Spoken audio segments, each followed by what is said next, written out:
नमस्कार, मी स्नेहल चौधरी। आजच्या special bulletin मध्ये आपण पाहणार आहोत कृषी विषयक काही महत्त्वाच्या घडामोडी। चला तर मग सुरुवात करूयात आजच्या कृषी विषयक घडामोडींपासून। 34 जिल्ह्यातील शेतकऱ्यांच्या कर्जवसुलीला स्थगिती। राज्यातील पूरग्रस्तांच्या मदतीसाठी महापॅकेज जाहीर केल्यानंतर फडणवीस सरकारने शेतकऱ्यांना अजून एक दिलासा दिलाय। राज्यातील 34 जिल्ह्यांमध्ये शेतकऱ्यांच्या कर्जवसुलीला स्थगिती देत कर्जाचं पुनर्गठन करण्यास मान्यता दिली आहे।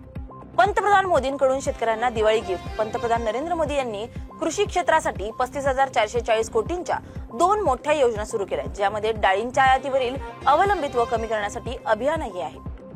6 लाख हेक्टर शेतीचे पंचनामे पूर्ण।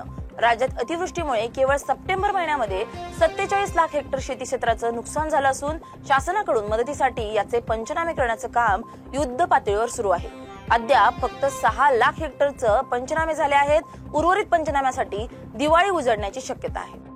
पीक कर्ज वाटपात 900 कोटींची घट। पुणे जिल्ह्यात खरीप हंगामातील पीक कर्ज वाटप उद्दिष्टापेक्षा 900 कोटी रुपयांनी कमी झाले। त्यामुळे शेतकऱ्यांची चिंता अधिकच वाढलेली दिसते। जमीन मोजणी आता होईल फक्त 30 दिवसात। जमीन मोजणी आता फक्त 30 दिवसात होणार आहे। महसूल मंत्री चंद्रशेखर बावनकुळे यांनी पुन्हा एक क्रांतिकारी निर्णय घेतलाय। जमीन मोजणीचे कोट्यावधी प्रलंबित प्रकरणे या निर्णयामुळे मार्गी लागतील। शेतकऱ्यांची दिवाळी गोड होणार। पंतप्रधान किसान सन्मान निधी योजनेच्या 21व्या हप्त्याच्या वितरणाला जम्मू काश्मीर, हिमाचल प्रदेश, उत्तराखंड आणि पंजाबमध्ये सुरुवात झाली आहे। माळेगाव साखर कामगारांना 20% बोनस। उपमुख्यमंत्री अजितदादांच्या नेतृत्वाखाली माळेगाव सहकारी साखर कारखान्याने 2024-25 या गळीत हंगामासाठी 3,450 रुपये प्रति टन हा दर जाहीर केला।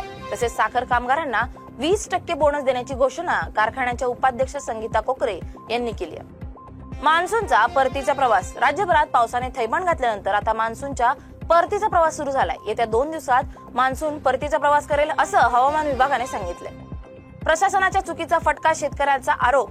सोलापूरच्या माढा तालुक्यातील सीना नदीला आलेल्या महापुरामुळे अनेक शेतकऱ्यांची पिके आणि जमिनी वाहून गेल्यात। दारफळ गावातील शेतकरी विनोद बारबोले यांची 1.5 एकर जमीन वाहून गेली असून त्यांनी ही परिस्थिती प्रशासनाच्या हलगर्जीपणामुळे झाल्याचा आरोप केलाय। 6 खत विक्रेत्यांचे परवाने निलंबित। रत्नागिरी जिल्ह्यातील 6 खत विक्रेत्यांचे परवाने निलंबित। जिल्हा कृषी अधिकाऱ्यांची कारवाई।